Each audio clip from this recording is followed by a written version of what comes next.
marketing, explosive growth, and revolutionary secrets that can catapult your business to new heights. You're now listening to the Underground Marketer Podcast with your host, Tudor Dumitrescu, the one podcast devoted to showing new businesses how to market themselves for high growth.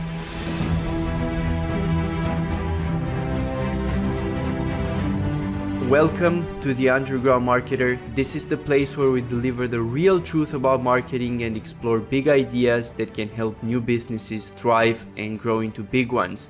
I'm your host Tudor, and today it's my honor to welcome Yemi Penn, serial entrepreneur, author of Did You Get the Memo?, documentary producer, speaker, engineer, mindset coach, and all-around fearless thought leader.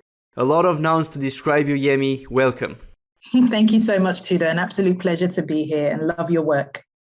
Thank you very much, Yemi. I appreciate that. I think it would be very interesting for our listeners if you tell us a little bit about your story at first and how you really got started with entrepreneurship. Firstly, I'd like to say, and this might be my own imposter syndrome, I think we all have a story, so it's not going to blow anyone away. But the best way is I'm a British-born Nigerian living in Sydney, Australia. Mm-hmm. And that in itself should have a story because I obviously don't have a fear of moving around. My parents are Nigerian, which is West African, and we are known to be a very rich oil country. And so there was a lot of wealth in the country. And so we traveled between the UK and Nigeria a lot. Mm-hmm. And the reason why I share that is because there is already something quite rich in my heritage for wanting to create a better life. So there's something in there that I guess had started because when I eventually relocated to the UK from Nigeria in the early 1990s, I found myself wanting to get a job almost immediately. I mean, I was 12, 13 years old. And I remember, don't get me wrong, by the time we had lost a lot of wealth in Nigeria, it was my mum with 6 kids in a 2-bedroom house. So there was no money there.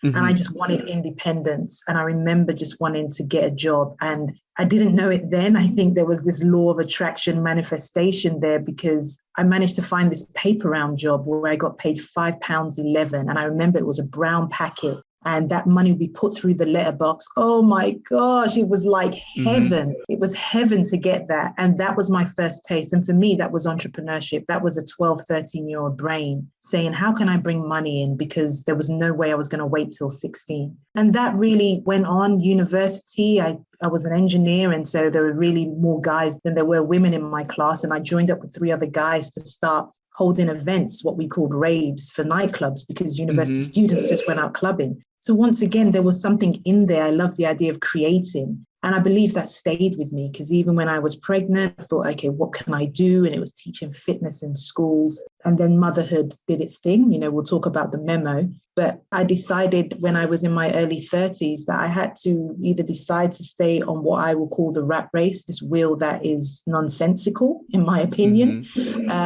And I had to get a lot bolder in some of the risks I was taking. And that was when I cracked everything open with setting up 4 companies so far.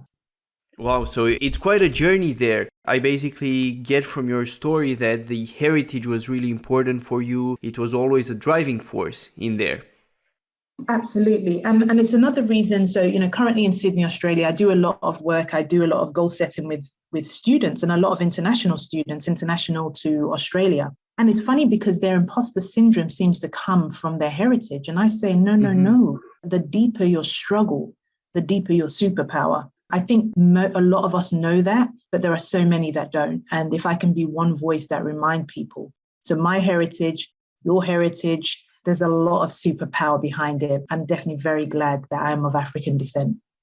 That's a very powerful idea because very often what happens is that people have this negative outlook about, as you said, about their heritage, who they are, and they see themselves as victims. That victim mentality, it can really, I think, set people back because then they no longer see opportunities. Correct. And all the motivation that they can access is just external. But I think that the most powerful motivation is the one that you can get by digging deep into your own past, which is like personal to you. It's not something general that anybody else can access. It's something that only you can have. if you discover it. So can you talk briefly if you always had access to this power of your heritage, or if you had some roadblocks that you had to remove along the way to dig so deep so that you could turn it into a superpower? It's another really great question. I automatically wanted to say, no, I didn't always have it. I believe I did while I was young and while I was in Nigeria, because remember that being a Black woman, a woman of color, wasn't a thing for me until I got to the UK. So in Nigeria, I was just me. There was no class as far as I was concerned. But it was only when I got to the UK that this class system, there was some areas where people would respond differently to me. And I think that eroded my confidence because the systems aren't there when you're in a different country and you are deemed a minority to have it. So I'd be lying if I said it was always there. But what I found is, firstly, I surrounded myself in communities. I think I was my inner bigger champion. Even though my confidence had been eroded sometimes, I still remained my champion. I never understood the notion of fake it till you make it, because I think I used to question authenticity with that. But I think I now get it. It's like me trying to remind myself of who I was. And over time, it's been personal development. It has been, I remember just reading books like Rich Dad, Poor Dad, Think and Grow Rich, things like that. And then it was just about money. But what was great about these books is they actually spoke about more than just money. And I started tapping into that a lot. I think I may have missed some of the other stuff you said, but that was an up and down journey for me. And trust me, I still have it, but it takes me a lot quicker to get out of the imposter syndrome and actually just still go forth with my business and entrepreneurship plans. So this personal development work that you've done, and I presume you continue to do, I've done a lot of that myself, and I know that it's really helpful. And what really caught my attention here is that you mentioned that it didn't teach you just about money, that true wealth is about more than just money. Can you tell me a bit more about that? What exactly do you mean by that? Once again, this feels really cliche. It's funny, I get frustrated when I hear people say, like Oprah Winfrey say, it's not about the money. We can buy you shoes, but it doesn't buy you happiness. And I used to get so annoyed and say, well, give me the money and I'll tell you if it buys me happiness. So I want to say that straight. Money definitely is great. Wealth is great. But let's just talk about wealth. If I've gone through periods being a single parent when I started to really increase my wealth like tenfold. And that was crazy for me as a single mom. Like that was never in my life to have that kind of money. But when I didn't have a partner, there was no one to share that happiness with. It was really lonely for me. And this isn't to suggest that everybody needs to go and have a partner, but there was something there. And so I had to start to see wealth a bit differently. Now, don't get me wrong, for me personally, I needed to experience that level of wealth because I just wanted to. The world has given me the impression that is a big part of living a good life.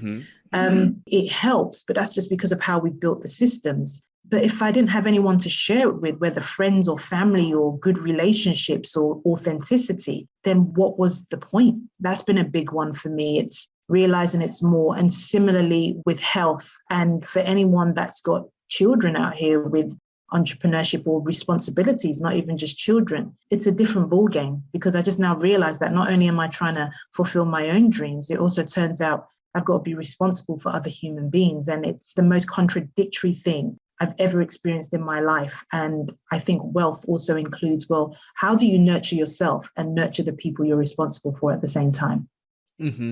That makes total sense. Can you tell us a little bit about the first moment when you sort of looked back on the success that you had achieved until then and you're like, wow, I sort of made it in terms of money? Can you tell us a bit about the business that you started at that time and how things progressed to that point? Yeah, it would probably be I think I remember exactly. It was 2019. The Sun newspaper in the UK had written from homeless to bringing in over 1.6 million a year. Now, that might not be a lot for some people, but my goodness, that was a lot for me. And it's funny because I only realized in that moment when I saw it on paper, and I mean, the article went viral. It went all over the world, Italy, Ghana, different places. And what was quite interesting was how many people had comments on it and I had a feeling it would, but I didn't realize it would go so like crazy. And it started to make me realize other people still see that making that wealth as a thing. And it gave people hope that you could go from being homeless, being a single parent, to actually making that million figure. That was a big moment for me. And the businesses I had at the time, the first business that I opened that really started to increase my wealth was my consultancy. I studied engineering. I was meant to study law. My dad wanted me to be a lawyer, but I wanted to do something different. So I studied engineering, and I failed that first year, but I kept on going and eventually got a first class. And I remember when I relocated to Australia about 8 years ago, I noticed there were some people just doing their own thing. A lot of them were men. And because I like watching, modeling in business and entrepreneurship is a really powerful tool. And so I started speaking to them saying, how did you get into this? And when they shared it with me, I listened to them, but I listened more in particularly to the things they said that were really hard, because projection is real. People will tell you what's really difficult for them. It doesn't mean it's difficult for you. And because my star sign is Taurus, I'm a bull, I usually like to charge towards the difficult things. And so that became my secret sauce to, okay, well, if it was difficult for them, how can I make it easy for me? And I set up my consultancy, and that changed everything, because I then became the direct person liaising with government clients. From there, it opened up a floodgate, because then I said, okay, what was the other thing I wanted to do when I was at university? I wanted to open up a gym. But this gym I wanted was on the other side of the world. And so I started being my own devil's advocate, but saying, well, you can't open a gym on the other side of the world because you live on the other side of the world. And so I just had to figure out who I had to become to make it happen. And I've had some really scary moments, like really scary. I'm so glad I did it, because every time I've done something unreasonable, it has taken me up to, I don't know, 3 levels higher than where I was before. And as time has gone on and I see more people give me feedback on what they see, that I realize, damn, I'm doing some good stuff here. That's awesome. I really love that story, and it really shows the power of persistence and perseverance towards your goals. So I have a question about, because I find it fascinating how you've started businesses all around the world now. So I wanted to ask you, your consulting business, that's engineering related, is that so? Yes, it all is right. Engineering. So yeah. Correct. And you've worked in engineering before as well, right? Correct. Yeah. So about 20 years experience in engineering. Fantastic. The reason I'm asking that is because I'm actually also a graduate in engineering from the UK, but I've never worked in engineering. Yes, I've gone to the University of Bath. I'm a civil engineer by good company. degree. Good company. Yes. But I've never worked as an engineer. But that mindset that you get as an engineer, I found it very useful in business and also in marketing, because it really teaches you how to think about things in a way that's very practical and pragmatic, because you have to make it work in the real world, not just on paper. So I got a lot out of that myself. I want to move the conversation now slightly, because I've watched the mini documentary series that you have on your website. We're going to link that in the show notes. That's a lot about trauma. And I know that mental health is a really big thing for entrepreneurs, just from my own personal experience and from seeing other people. And it's not often talked about. And actually, entrepreneurs, if you look at depression rates or anxiety rates, they're about 2 to 3 times as big as those for the general population. So I think that there is definitely something of high interest there. So can you talk to us about your experience with this, if you have helped people with this? Because I also know that you work as a mindset coach. And how can people begin to grapple with their mental health issues as entrepreneurs? So many things in there. If I go off topic, I will stop and ask you to bring me back. But thank you so much for asking, because as I explained before we go on, this is a big thing for me. And I'm trying to tell myself that people will be open to this. I believe as an entrepreneurs in particular, who are already acting against the grain of society, really, really need to look at their trauma, because not only are you breaking down barriers, borders by creating businesses, especially if you don't have that entrepreneurship spirit in your family line, you need to look at it to ensure your mental health stays as healthy as it can, to ensure there's longevity in your business, in your relationships, and that overall it's sustainable what you're doing as an entrepreneur. And here's why. Here's something I'll share with you. When I put my documentary out, about 40% of the responses I got were from men who were either millionaires or billionaires. So you can assume that to some extent they are entrepreneurs.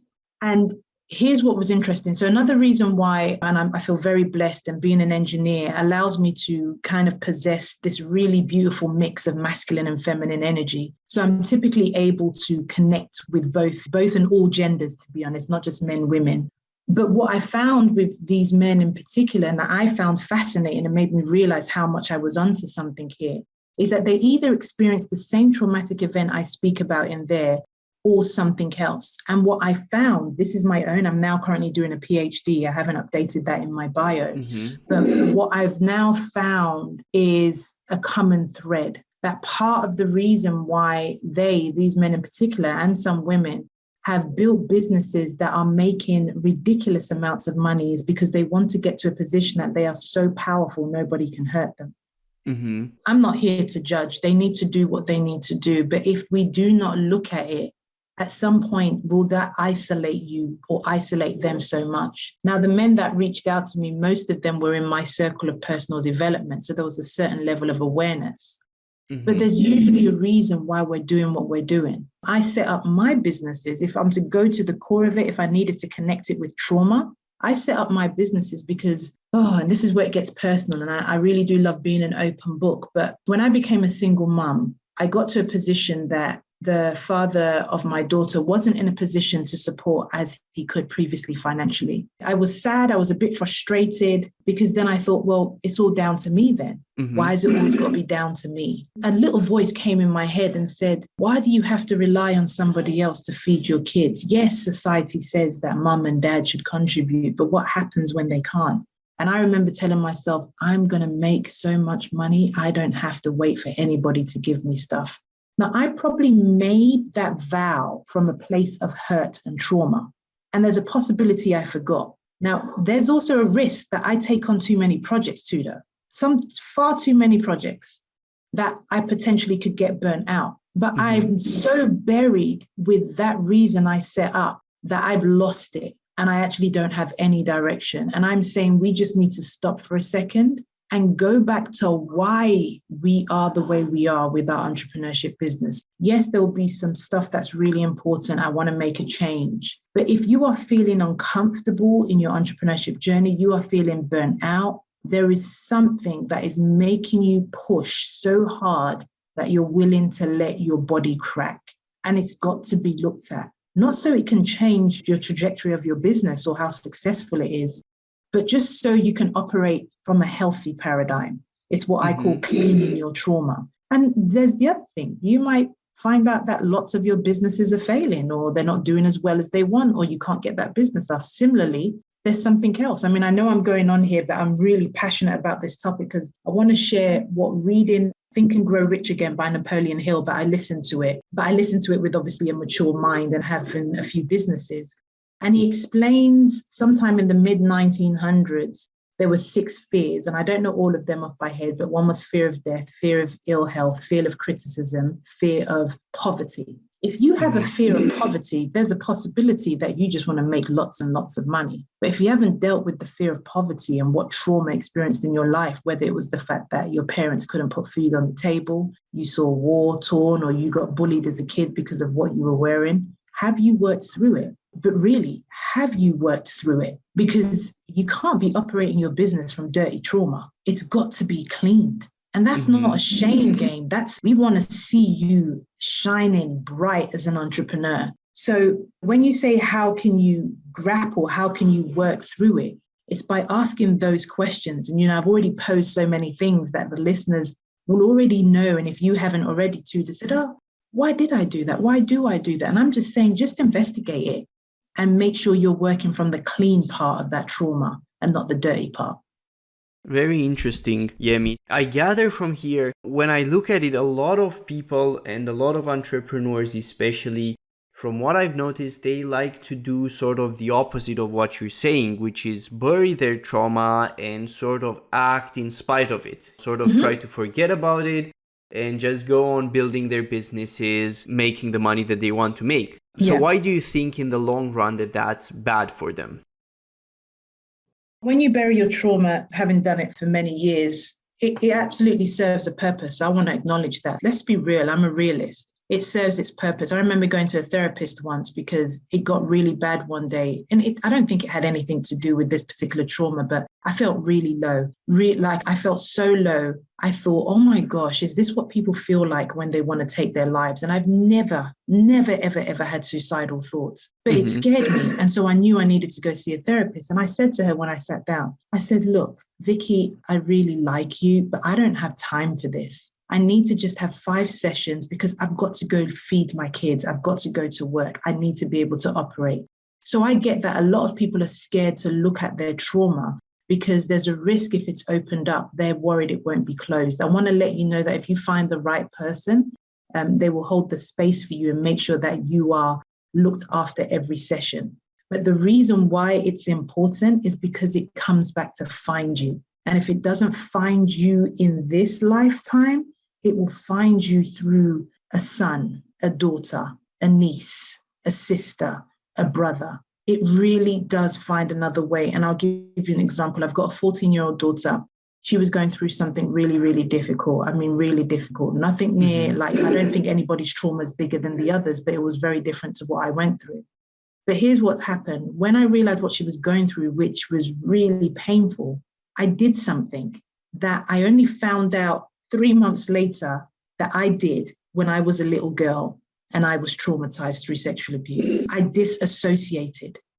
I completely split from the problem. I found a solution for my daughter, but there wasn't much empathy or understanding. So when we say, what could it do? If you are building something and you plan to pass it on to someone else, you're going to be passing on the trauma as well. I don't say that as a threat. I say that as it really does. It comes up in one way or another. And so it's important it's looked at.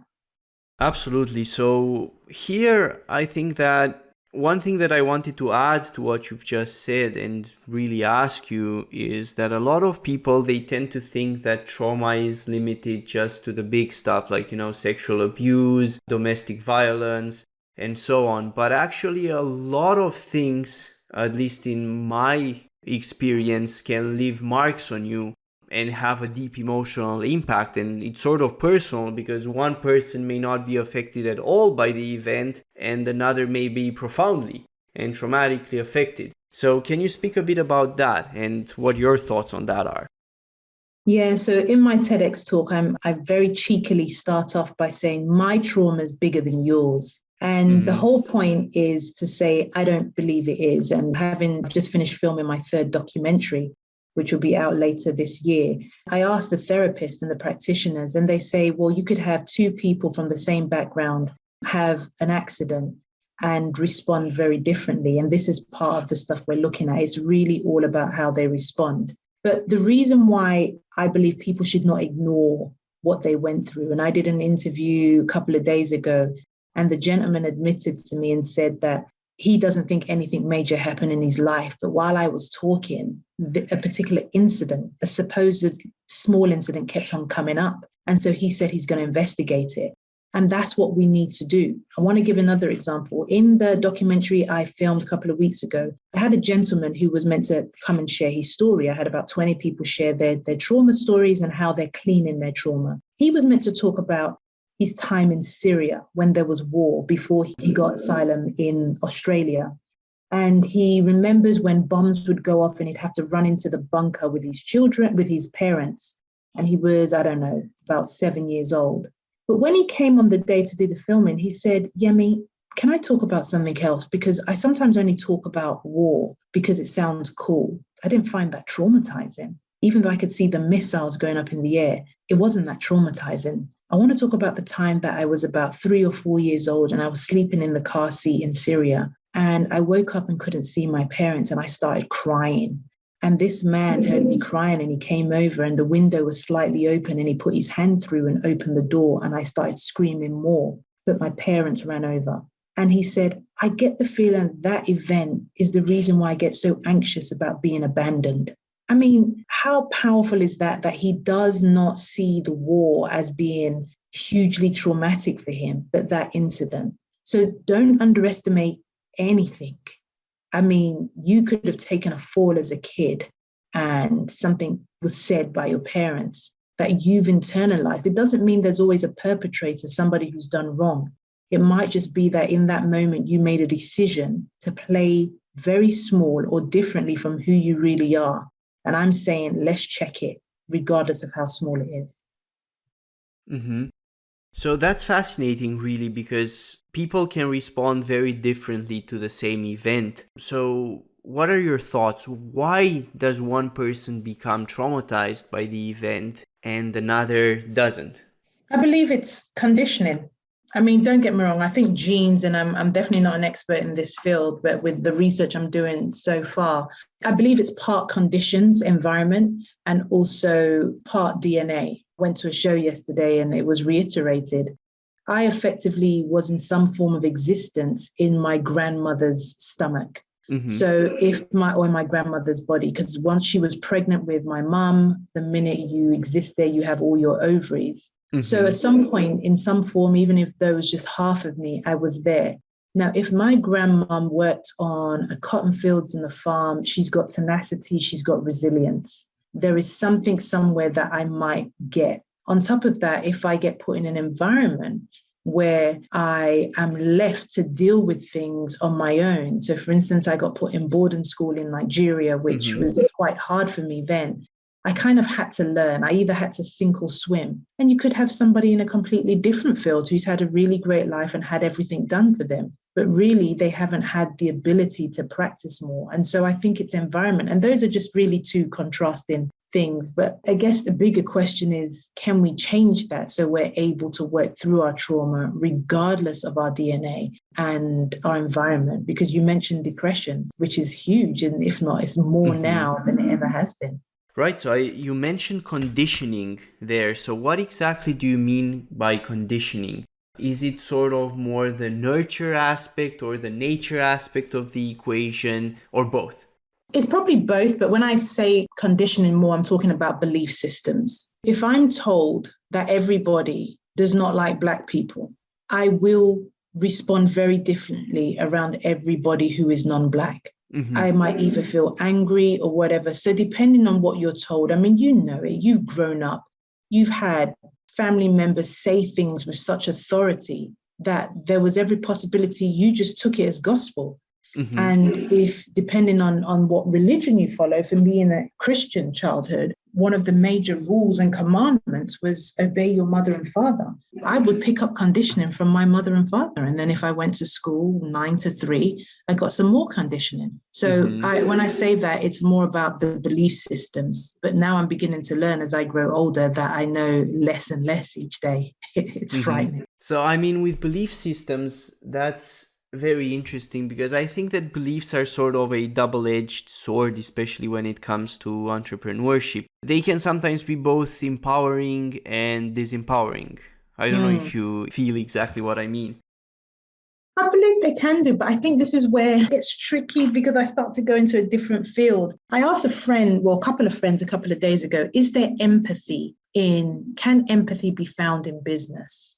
The reason why that's relevant here with empowering or disempowering belief systems is because we've got to use our soul, our spirit as a navigation system. Does it feel right? Do you feel you are honoring somebody, if that was a loved one, whoever you were doing business with, or how you're building a business? And if that action, that value, that moral doesn't fit with your soul, then it's probably disempowering and you wouldn't want to do it. But I think there's got to be a moral compass to entrepreneurship. And if we know more about the soul and the spirit and what's right for humanity, I think we would know and we wouldn't need to overthink it. Mm-hmm. So you mentioned before about cleaning trauma. So in your experience, at least, what are the most effective ways that somebody can go about doing that? I mean, I say in my TED talk, I try to put it as easily as possible over 3 steps, but Lord knows I'm nearly turning 40 and I've probably got another 40 more years to go. So when I give these 3 steps, I really don't want to trivialize it because I do think it is lifelong work. Mm-hmm. I say to clean your trauma, the first thing you want to do is actually just acknowledge what you went through. It could be whether you've got a strained relationship with your mum, dad, just look into it, whether that's talk therapy, whether that's doing things like crystal dreaming, if you're into non-traditional like modality, find something, try things, but just acknowledge, and it could just be to yourself, what it is you went through, an incident that you've kind of buried because it's still playing a role in you. And then the next is to awaken. To awaken means you go a step further and start investigating different ways in which you can maybe just investigate further about this trauma. Like I said, whether it's see a therapist, whether it's, emotional freedom technique. That one's probably the longer journey because it can really unravel a lot of things. I think it's the reason why people start to have identity crisis. I think it's the reason why marriages and relationships end, because who we were going in isn't really who we become once we start to clean our trauma. And so you really want to awaken to different ways of cleaning it.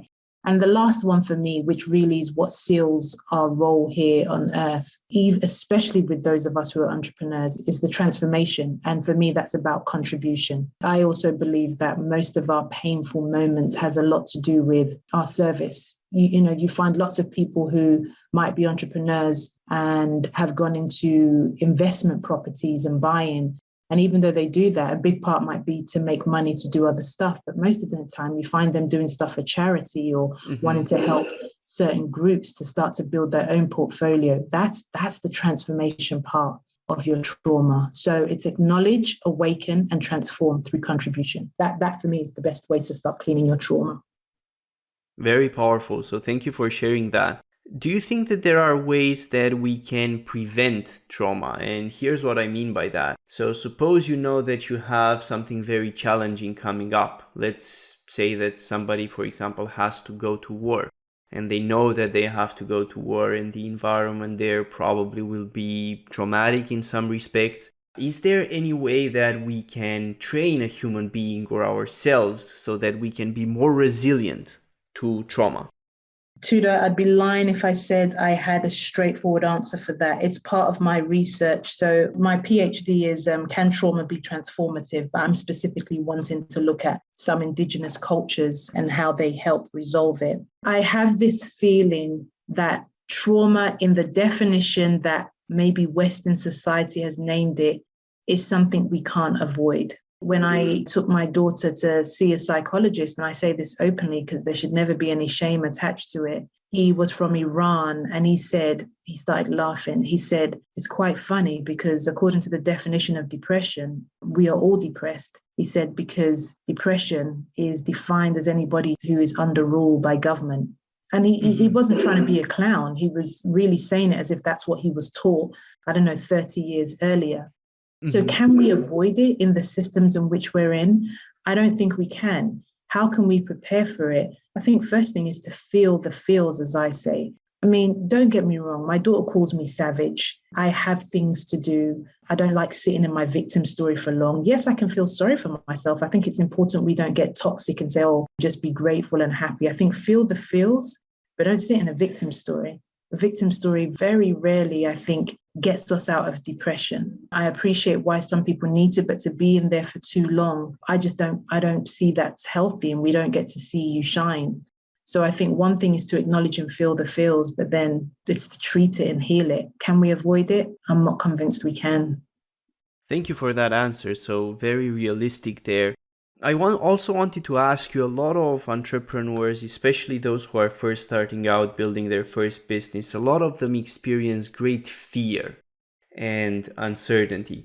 Do you have any ways that you found effective to deal with fear in your life? If for example, you have something that you're very afraid of doing, how exactly do you go about overcoming that? So one of my mentors, who I did part of his platinum courtship, which lots of people know, is Tony Robbins. And he used, I've heard him say the phrase, take fear for a dance. And I do. And this is how I do it. If you are fearful of something, I say just gift yourself by being in a room for, 10, 15 minutes and get comfortable with being uncomfortable. And the best way to do that is to ground yourself. It could be listening to certain music. Another method because fear is just another form of trauma, is a repetitive motion. So it could be just bouncing a ball and catching it at the same time, or rocking back and forth in your chair, just very slightly, not a nervous one, more of a soothing one. And while you're doing that thing you're fearful of, think of the worst thing that can happen if it happens. So one of my worst fears when I opened up my gym on the other side of the world is that it fails and I don't find the balance of $300 to build it. And everybody thinks I'm a failure and we all knew this was going to happen. Yemi's never really been successful. I had to say all of it. And when you say it or think it, it takes the sting away. But at least just get it out of your system. Because when you do, you start to realize, okay, it's not that bad. Then the next question you need to ask yourself, still doing that repetitive rocking back and forth or bouncing the ball, get comfortable with being uncomfortable, is who do I need to be to make sure the worst doesn't happen? And who do I need to be okay with it if the worst happens? And that's how you deal with fear. That's very interesting. What happens if the actual worst is death? Let's say that your goal is to climb the Himalayas and you're sure that, being realistic, there is a possibility there that you may never make it back. So Absolutely. How do you sort of get the resources to be okay with that? Okay with the possibility death may happen to you? Beautiful question. Beautiful. So I thought my worst fear was death as well. But when you sit down and do the same thing, so do the same process and list what the worst thing could happen if you died, that's what you do. So you're saying what's the worst thing that happens if you died? I thought flying was one of my worst fears, but I found out that it wasn't flying that was my worst fear. It was dying. And I thought, well, why do I think I'm going to die every time I get on a plane?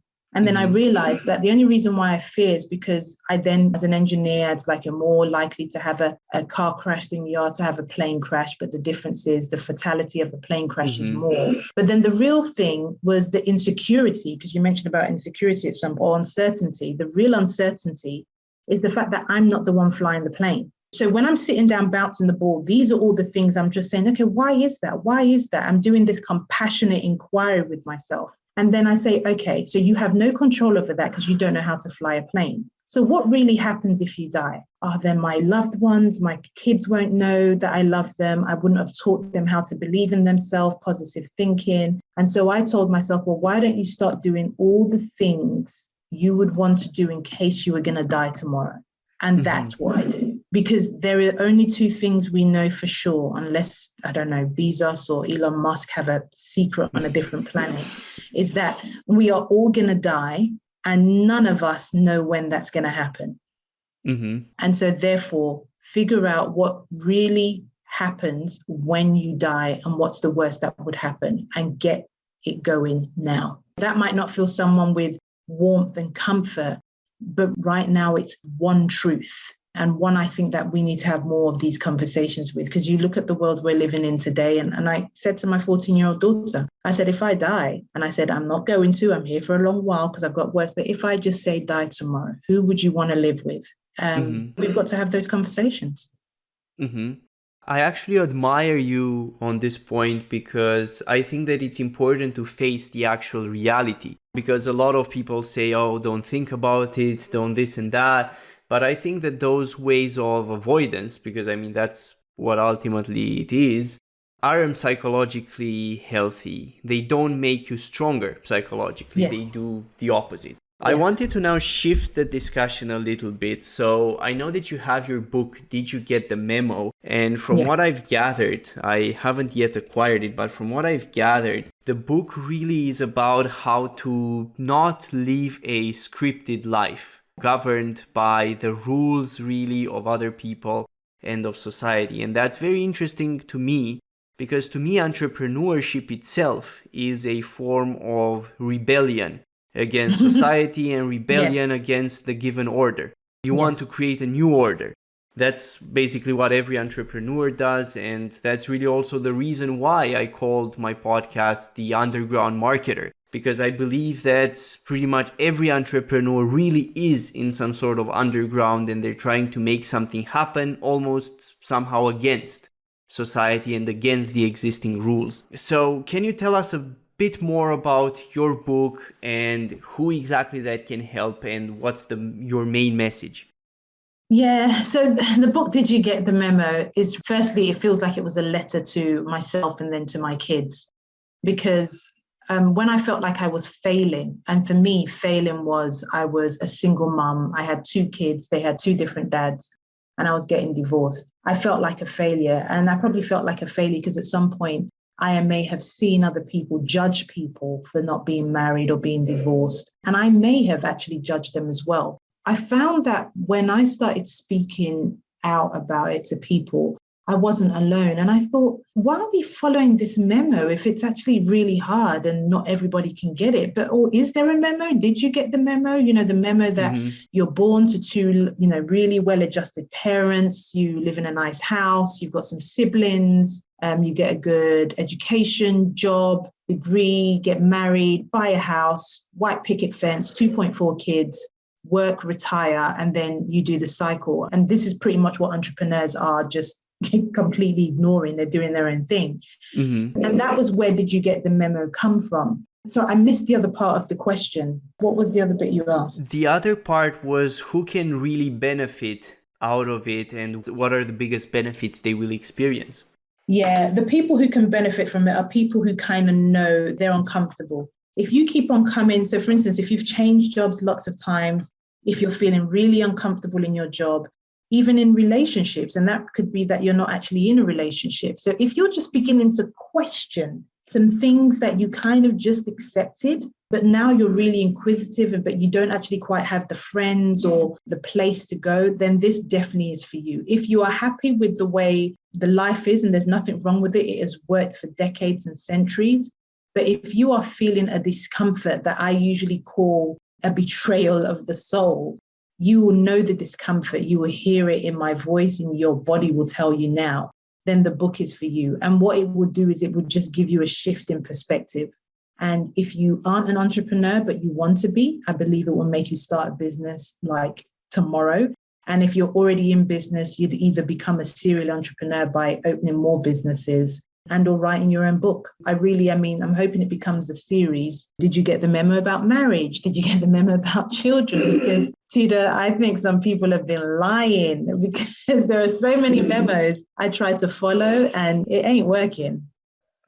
That's a fantastic description. We're going to have the link in the show notes so that people can buy it. So one interesting thing that you mentioned, not this time, but the previous one, you mentioned about the perfect life, the white fence, and so on. And I think that we really have to question if that's actually the ideal. Because I think that too much of a good thing can be harmful, especially too much comfort. What I think is the most important thing in a person's life is the capabilities that they build. For example, take yourself. So if you lost everything that you had, all the money and so on and so forth tomorrow, you would probably be able to build it back. Yeah. And the reason you would be able to do that is because you've developed the capability. But capability is only developed through suffering. And in the modern world, we have this mindset that we have to avoid suffering as if it's the plague and live only in comfort. And I think that that's very wrong. I think that that makes us weaker. Oh my gosh. I'm like, dude, you're just saying everything. And I love the rawness and we do need it. And there's compassion there, but it's true. I remember my mom saying something to me that life is about suffering. And I think there is a thin line as to how much. I think, definitely boundaries need to be there. But it's all about contrast. Seriously. How do you know you want more if you need to have less to have more? So when you get upset, what was it? My partner likes to watch UFC fighting, and we were looking at Conor McGregor, watching his documentary yesterday, and he'd won so many fights that he lost one, and the devastation in their faces was unreal. And I get that. But But I just thought, but hold up, if you didn't lose that, then you would not find any power or juice to make sure you win the next one. Mm-hmm. You don't go to the next level. So I recently had a reading done and it was described brilliantly for me. And he explained that, because I really do believe in this, he said, according to your birth chart, Yemi, you are here to experience life's full force. And I don't think I'm the only one. I think we are all here. It's just we have forgotten. To experience life's full force means we have to be prepared to experience the dark and the downsides, the sides that we've been told it should only happen to bad people or it's a really bad thing. Now, don't get me wrong. When I lost my dad, it was hard. The idea of losing anyone dear to me would just potentially cripple me for a couple of days. But that's part of life's full force. I know it now. And so therefore, that's part of my resilience strategy. It's in the knowing. And it's in the trying to create sense. So I think if you are open to experiencing life's full force and you appreciate that contrast is needed to succeed, and therefore in order to succeed, you will need to fail, then you are exactly where you need to be. That's awesome. So now I will ask you a question that I really ask every guest that I have, just because our listeners are always interested.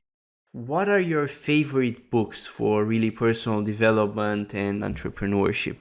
Top 5, if you could. Top 5? My goodness, there definitely won't be that many. Not in entrepreneurship. I recently read Millionaire Mindset. I forget his name. It might be TV, something Eckhart. And the reason why I liked it is because I still struggle with a poor woman mindset. That was really important for me. And it's a short book. I read it often. These all seem to have money in it, but it's actually more about the mind. And I think they just put money in it because we're also hungry for money. It's the only way we're going to read it. The other one would be Millionaire Mindset by Napoleon Hill. I read that because... Think and Grow Rich, you mean? Sorry, Think and Grow Rich. Sorry. Yes, Think and Grow Rich. Thank you. So it's evening over here. And the minute it gets late, my brain is a lot slower. So thank you. Think and Grow Rich. The reason why I like that book is because it's very much written from a masculine perspective, which I love, but then my dominant energy is now feminine. And so I know that when I put masculine with feminine, I'm going to be a powerhouse. So I definitely love that book. Success Principles by Jack Canfield.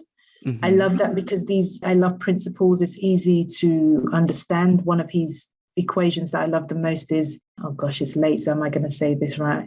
An event plus your response equals the outcome. So if I want the outcome, all my power is in the response. And I got that from Success Principles. And I think after that, I start to go more into spiritual books. And for me, spiritual books could be things like, I'm currently reading, I've forgotten his name as well, but it's around the evolution of humanity and how we need to find different ways. So conscious entrepreneurship, conscious business, that takes me to a different paradigm. I think my returns are higher when I tap into a conscious way of doing business. I think I'd struggle with anything else after that. I think, to that last one, it sounds similar to A New Earth by Eckhart Tolle. Yes, correct. It's around those kind of genres. It is. This is Gary's Universal Human. Thank you. That's helped me. Universal Human by Gary Zukov. But yes, A New Earth is wonderful. And The Power of Now is brilliant as well. Absolutely. I like that genre a lot, actually. There's also another great one by Michael Singer, who's also an entrepreneur, The Untethered Soul. Yes, not sure if you know I have read it.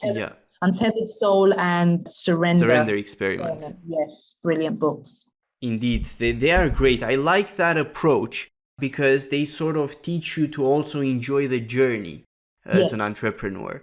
Because too often entrepreneurs are all about the goal, and the goal is very important. I think that it gives you a sense of direction that without a goal you would not have, and also a sense of progress that without a goal you can't have. But if you're miserable all the way to the goal, the goal is just at the very end, right? Correct. So it's just like a small amount of happiness. Correct. Right. So I was wondering if you have any advice that you would give new entrepreneurs who are listening to us.